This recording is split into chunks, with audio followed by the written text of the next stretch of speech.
Hello guys, welcome to my channel yarimughal. I hope you all are well. Today I provide 50 plus visiting card templates. Here you see we divide it into three parts, part 1, part 2 and part 3. In part 1 we have 16 items and in part 2 we have 26 items and in part 3 we have 10 items.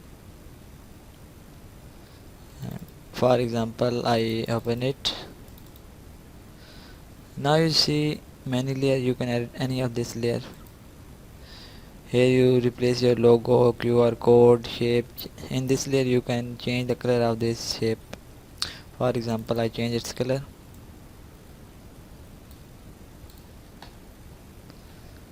Same like it, you can edit any of this template.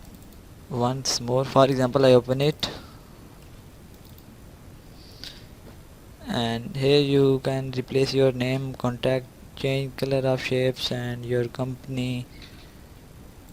Same like it, you can edit any of this template. I hope this tutorial is helpful for you. Thanks for watching.